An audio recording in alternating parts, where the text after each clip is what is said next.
Bonjour à tous et bienvenue sur Séphiroth et compagnie. Je vous retrouve avec joie pour la pleine lune en Taureau qui a lieu le 15 novembre.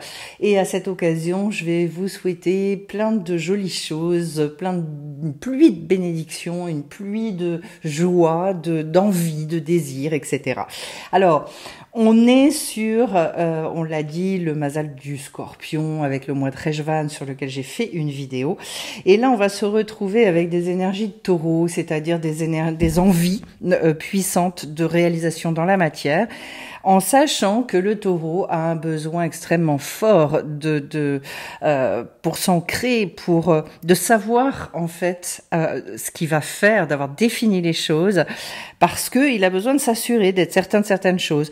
Et donc il y a une préoccupation matérielle chez lui qui est très forte, avant même de s'occuper de sa destinée. Et le tirage va nous parler de cette chose-là. Alors je parle d'abord des deux lettres qui ont sauté véritablement, le Aïn et le Zayn.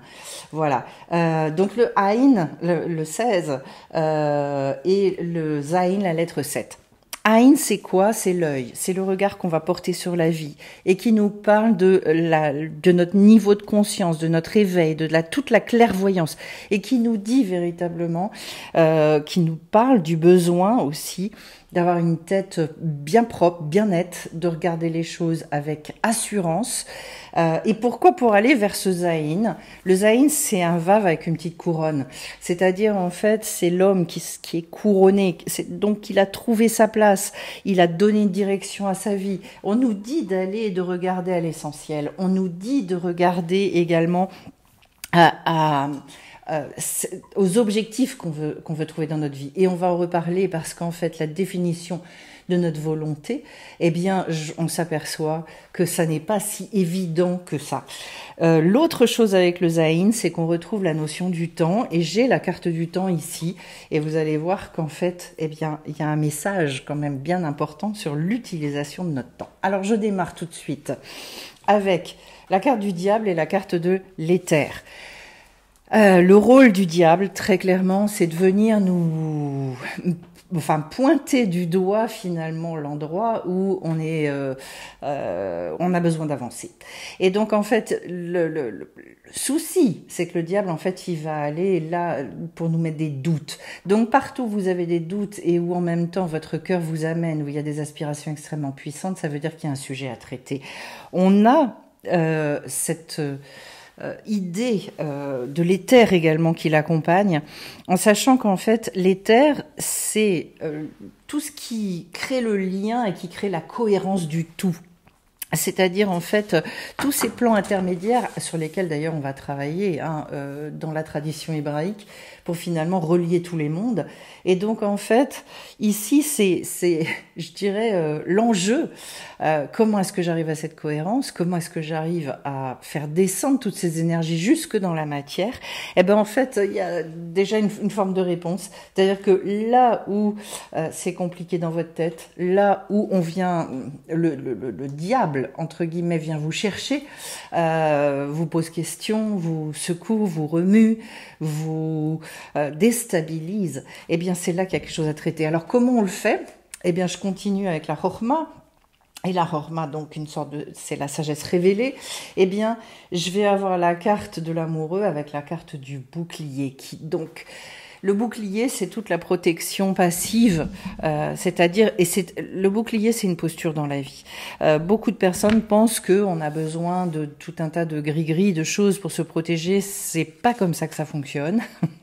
Notre meilleur bouclier, par exemple, c'est la Emouna. C'est pas que ça, mais c'est un exemple. C'est la confiance qu'on va avoir dans la vie. Donc, et qu'est-ce qu'on nous dit? On l'associe à la carte de l'amoureux. Eh bien, en fait, le bouclier, ça va être de faire des choix.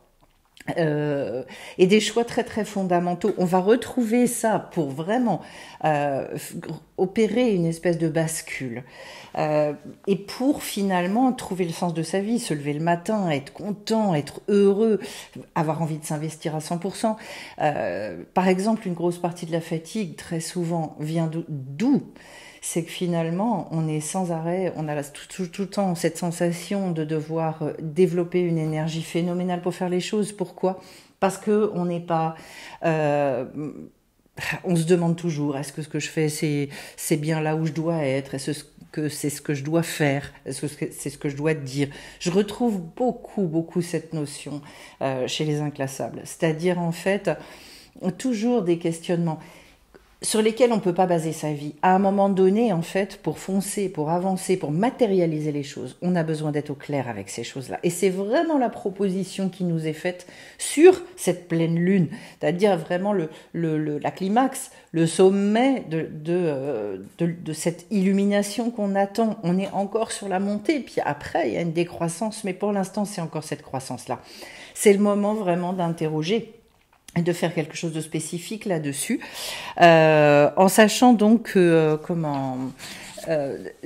regarder aussi de quoi éventuellement on se protège, de quoi, qu'est-ce qu'on craint, de se rendre compte que justement, en fait, rien de négatif ne peut nous pénétrer, que ce que nous on appelle le négatif, ça peut se transformer en positif. Il y a vraiment cette recherche-là.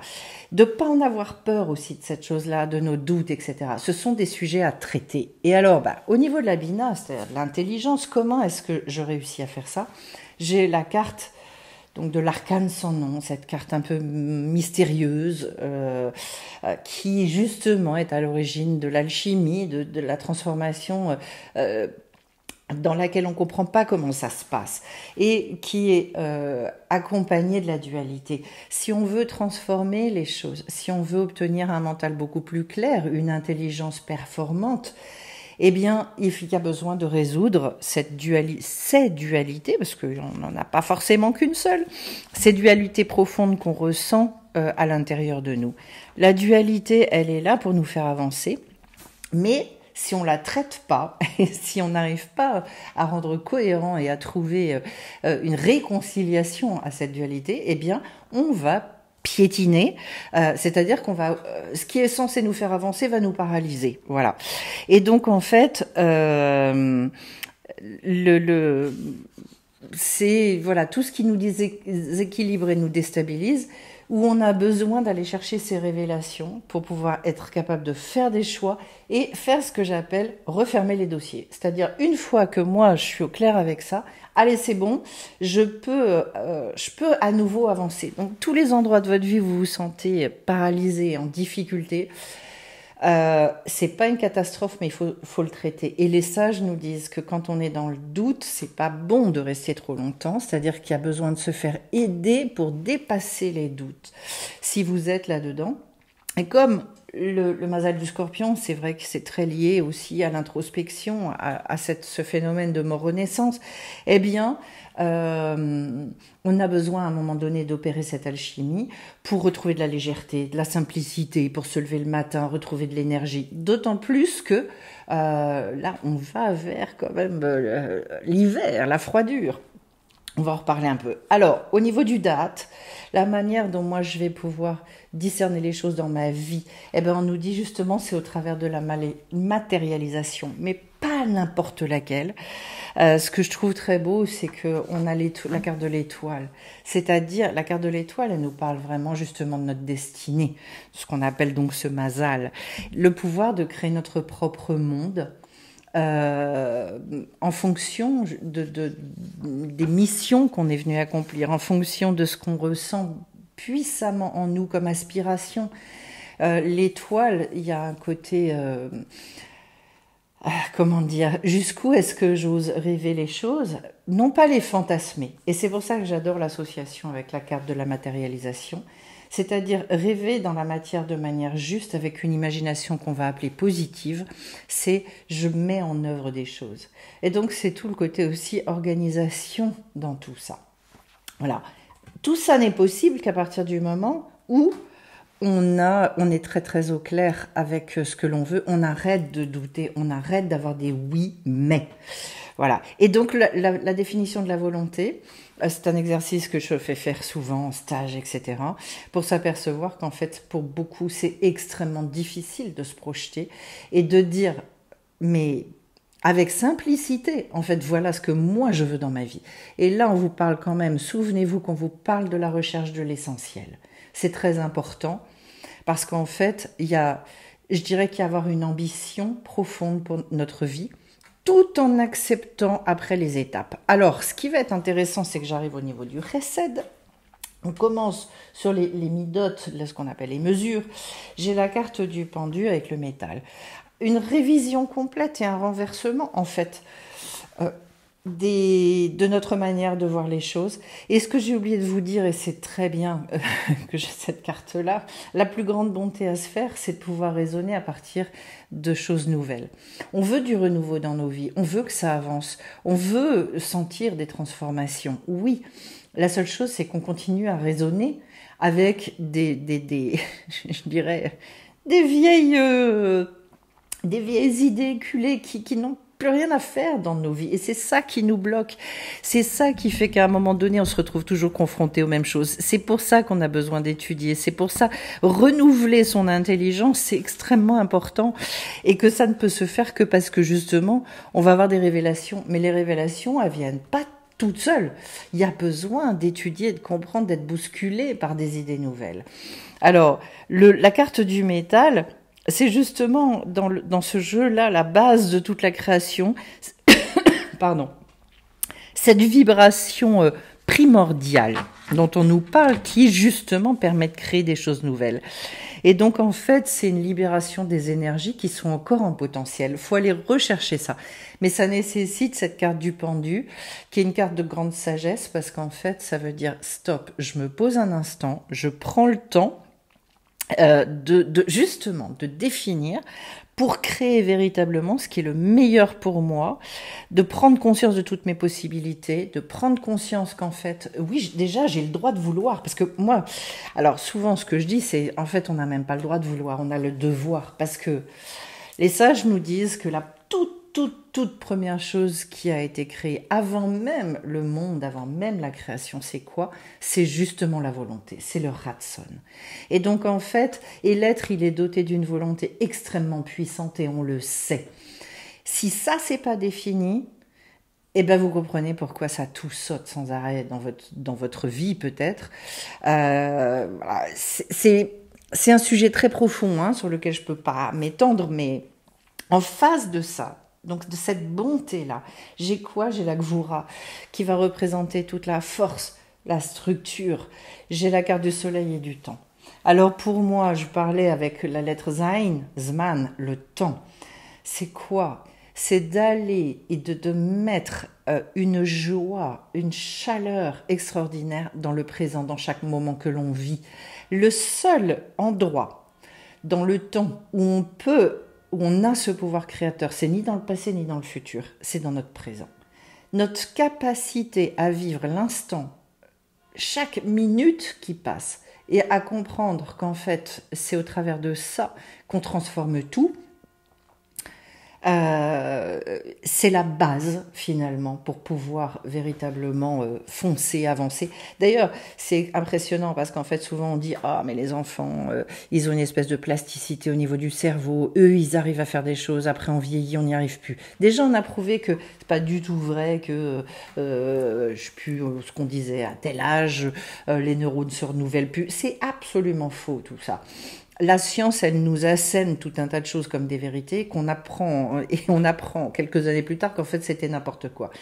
Comment est-ce qu'on garde cette plasticité ?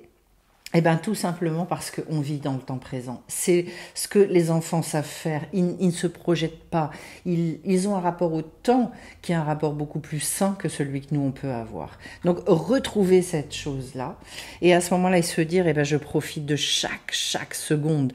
Je mets la lumière dans chaque seconde qui passe dans ma vie. Cette lumière-là, ça veut dire, c'est de la conscience, c'est de l'intelligence, c'est une espèce de soif, de désir extrêmement puissant aussi. C'est aussi, puisque on va retrouver d'ailleurs le soleil ici, c'est aussi le fait d'aller rechercher, puisque le soleil représente l'archétype du père, l'archétype du divin également, et donc d'aller rechercher en fait cet essentiel dans chaque moment pour pouvoir continuer et pour pouvoir matérialiser justement. Alors, intéressant sur le pilier central, j'ai 2 cartes blanches, l'être lumière et l'infini, qui sont des cartes plus spirituelles, on va dire. J'arrive à Tiferet, donc l'endroit de l'harmonie, l'endroit de la vérité également. Et là, j'ai la lune et l'être lumière. Ce qu'il y a de très intéressant, c'est que comment est-ce qu'on arrive à cette vérité-là? C'est parce que justement, on accepte de recevoir la Lune, elle reçoit du Soleil. Et donc, quand on sait, quand on croit que tout est entre nos mains, quand on croit que c'est nous qui faisons les choses, c'est nous qui obtenons les résultats, on est fini d'emblée. D'abord parce que quand on avance et qu'on a accumulé un certain nombre d'expériences, on se rend compte que c'est pas le cas, tout simplement. Et donc, on s'éloigne de la vérité. La Lune, elle ne peut connaître sa vérité que parce que, et sa lumière que parce qu'elle accepte, elle reçoit la lumière du Soleil. Et de comprendre aussi que nous sommes des êtres de lumière. C'est-à-dire qu'on n'est pas fait que de chair et d'os, c'est-à-dire qu'à un moment donné, je vais aller piocher là-dedans. Donc de comprendre qu'en fait, je suis quelqu'un, d'accepter que j'ai une beauté intérieure extraordinaire. D'accepter et de remercier pour qui je suis, etc. On va reparler avec la carte de l'ermite et du logis. C'est là-dedans que se trouve tout ce qu'il y a de plus merveilleux chez nous, de plus magnifique, et qui finalement constitue notre identité primordiale, originelle. Ensuite, j'ai la carte du Netzar. Enfin, les cartes au niveau du Netzar. Je retrouve le soleil et la roue de fortune. Pour moi, la détermination aujourd'hui, c'est peut-être une des choses qu'on doit le plus soigner, entre guillemets. Pourquoi ? Parce qu'en fait, Rabbi Nachman de Breslev dit le désespoir n'existe pas. Alors que le monde ne cesse de nous abreuver d'un certain nombre d'idées comme quoi, effectivement, il y a une espèce de désespérance surtout, tout le temps, de négativité, etc. Et là, on nous dit, mais allez regarder à la lumière, allez regarder à toutes les initiatives et les belles choses qui se passent dans le monde, dans votre vie, dans votre cœur aussi, parce que même si on n'arrive pas à manifester tout ce qu'on ressent, toutes nos aspirations, il n'empêche qu'on les a quand même. Et c'est là où, en fait, on nous dit ne lâchez rien, continuez, restez dans l'archétype du soleil, c'est aussi quelque chose de chaleureux, d'avoir un bon œil aussi, de développer ça. C'est ça qui nous donne la détermination. Si on se nourrit qu'à des choses qui nous amènent vers le bas, qui nous donnent la rama totale, c'est épouvantable. Et c'est en lien avec la carte de la roue de fortune, qui est quoi ? Eh bien, il y a peut-être quelque chose à changer radicalement là sur cette pleine lune au niveau de dans notre manière d'appréhender les transitions. Les périodes de transition sont les périodes les plus difficiles à vivre et la roue de fortune nous dit, en fait, à partir du moment où vous décidez d'aller vers ce soleil-là, on va vous aider. On va vous aider parce qu'en fait, nous, on actionne quelque chose. Justement, on dit nos volontés et à partir de là, la vie, elle prend la balle au bond. Et la roue de fortune, c'est ce qui va nous permettre de passer après à la force le degré 11, c'est-à-dire je recommence mais sur un nouveau plan de conscience. Et je pense qu'on a tous besoin de soigner notre détermination. Qui d'ailleurs est le propre du taureau aussi, parce que le taureau, il y a quand même le côté je lâche pas, je vais aller jusqu'au bout. Voilà, il est plein d'envies le taureau, et des envies extrêmement matérielles, des envies de construire également. C'est très positif. Ensuite, en face, j'ai le degré du Hod, donc qui correspond à la splendeur. Donc on parle beaucoup de la reconnaissance, de la louange à cet endroit-là. J'ai la carte de l'ermite avec la carte du logis. Vous voyez qu'il y a une espèce de redondance dans ces deux cartes-là. L'ermite étant celui qui accepte, en fait, qui est quelque chose qui s'achève, quelque chose qui se finisse, qui a beaucoup de reconnaissance pour tout ça, justement. Donc beaucoup remercier, beaucoup... je pense que pourquoi est-ce que c'est si important ? Mais parce que ça nous fait prendre conscience à quel point on n'est pas seul dans cette vie-là, à quel point on est aidé, soutenu, à quel point il se passe de belles choses dans nos vies, etc. Donc, vous savez, sur la carte de l'ermite du tarot de Marseille, eh bien, il est avec son bâton et puis il a cette lanterne. C'est-à-dire que tout ça, sa lumière, cette lumière des expériences acquises, de cette sagesse, le guide. Et donc, en fait, moi, je pense que c'est aussi très important de se féliciter pour tout ce qu'on a accompli. C'est, voilà, avoir ces petits moments-là, Euh, c'est bien d'ailleurs de le faire un petit peu quotidiennement avant de se coucher, de se dire eh ben aujourd'hui voilà tous les petits points positifs de ce que j'ai réussi à accomplir, pour regarder, s'habituer à voir les choses comme ça. Et puis il y a la carte du logis qui représente finalement tout ce lieu sacré, le lieu sacré dans lequel nous vivons. Donc, de créer, alors en hébreu on appelle ça le shalom bayit, c'est vraiment ce havre de paix. Est-ce que moi je suis en paix par rapport à ma vie? Est-ce que j'arrive à justement à construire cette paix-là? Sans la paix, il peut pas y avoir de joie. Sans la paix, il peut pas y avoir c'est compliqué de s'investir dans ce monde. donc de choyer ça. Et je pense qu'on a besoin de choyer, de réussir à retrouver une espèce de quiétude extraordinaire, de ressourcement avec soi-même. C'est tout le principe de l'ermite qui va pouvoir justement repartir sur le chemin et s'avancer vers cette route fortune. Donc finalement, de se dire, allez hop, on y retourne, et on y retourne, mais jamais seul. Au niveau du Yesod, c'est vraiment le fondement de tout, le Yesod. J'ai la carte du chariot avec la carte de l'infini. Le chariot, ben on retrouve le degré 7, comme la lettre Zaïn.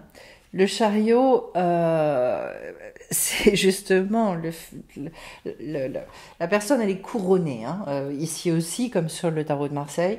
Et en fait, justement, elle arrive à guider les deux chevaux, un noir, un blanc. Donc, elle a résolu le problème de la dualité. Elle est revenue à quelque chose de très cohérent. Et d'ailleurs, il est dit que les gens qui arrivent à cette carte du chariot sont des gens qui sont attirants, qui sont... on a envie, en fait, de connaître cette énergie-là. Chacun d'entre nous, c'est logique, c'est... Pourquoi? Mais parce qu'en fait, c'est une énergie extraordinaire. On est sur le degré 7, donc le degré maximal de ce qu'on peut réussir à faire dans notre vie. À réaliser, à avancer, justement. Et on a les rênes de notre vie. En sachant que c'est en lien avec la carte de l'infini. Pourquoi? Mais parce qu'en fait, moi je pense que ce qu'on nous dit là, c'est justement, eh bien, votre volonté profonde, vos aspirations, il faut être capable d'aller les regarder, même si vous ne savez pas du tout par où ça va passer, même si vous faites les choses à votre niveau à vous. Au niveau où vous pouvez les faire, c'est-à-dire sur un degré 7. Pour le reste, si vous voulez aller vers le degré 8, ben, il va falloir compter sur l'infini. Il va falloir compter sur des choses qui vous dépassent, accepter aussi les étapes de tout ça, certes, mais en fait, d'avoir conscience qu'on s'enferme dans nos propres limites. Cette conscience-là, c'est ce qui va à un moment donné nous permettre de travailler sur la libération de ce que nous on prend comme tout un tas de contraintes et qui nous fait dire voilà, ça c'est de l'ordre du possible, ça c'est de l'ordre de l'impossible. C'est vraiment d'ailleurs en lien avec la carte du diable, et ben de dépasser ça. Soit effectivement on veut vivre que au degré, je dirais, zéro de la Emouna, c'est-à-dire en fait moi je regarde que à la nature, que la nature me dit qu'il est possible de faire ou pas possible de faire. Ou alors, effectivement, je vais compter sur des forces qui sont plus puissantes que ça. Et puis, et ça, c'est la base de tout. Hein. C'est un choix de vie extrêmement puissant et profond. Ça ne veut pas dire qu'on fait n'importe quoi. Ça veut dire qu'on accepte qu'il va y avoir une possibilité là où nous, on ne comprend pas comment ce sera possible. Mais de se dire, ça va être possible. Et après, de s'investir au niveau de ce que nous, on peut mettre en place et de voir comment les choses, elles peuvent s'ouvrir. Et j'adore la fin de ce tirage, puisqu'en fait, on arrive donc sur la Malchout. La Malchout, c'est tout le côté féminin de la réalisation des choses dans ce monde. Eh bien, en fait, j'ai la carte du magicien. Donc, ça y est, on est sur un degré 1. J'affectionne tout particulièrement les degrés 1. Pourquoi ? Ben parce qu'en fait, cette notion-là du renouvellement dans la Torah, dans la tradition hébraïque est extrêmement importante. On est là pour se renouveler sans cesse et sans cesse.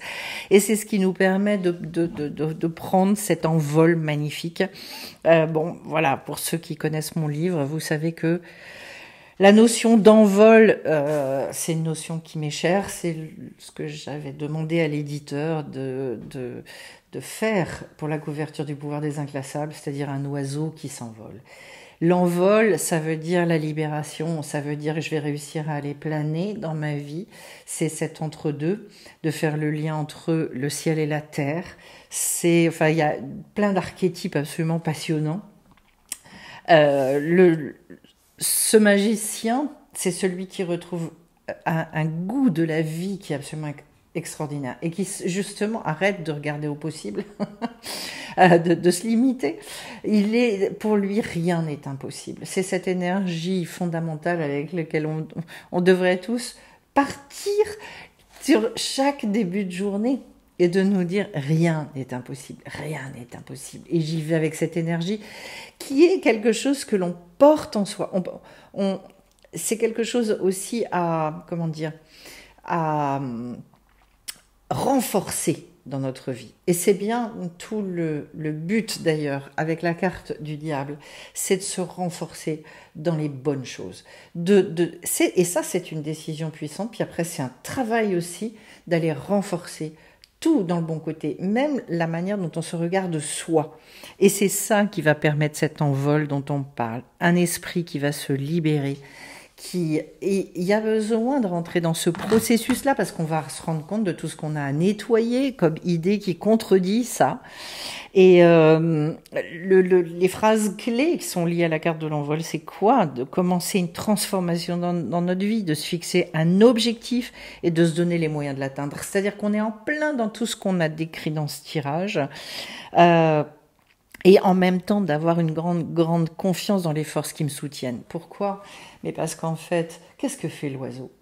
L'oiseau, il surfe, il se sert du roi, du vent, de l'air, pour pouvoir se laisser porter, pour pouvoir avancer. Alors de temps en temps, oui, il avance avec ses ailes, mais si vous observez bien les oiseaux, ben, il y a tout un tas d'oiseaux, en fait, c'est comme comment ça s'appelle Zut, j'ai le modèle taplane dans la tête, c'est pas celui-là dont je veux parler. Mais vous comprenez de quoi je veux parler, où finalement on peut rester des heures et des heures en l'air, dans le ciel, uniquement en se servant des courants. Et pour ça, il faut être branché, pour ça, il faut être connecté. Ben, c'est ça qu'on vous propose. Alors, c'est une belle invitation et j'ai envie de vous dire, posez-vous dans les deux sens. Posez-vous et posez-vous la question aussi mais qu'est-ce qui est finalement plus important?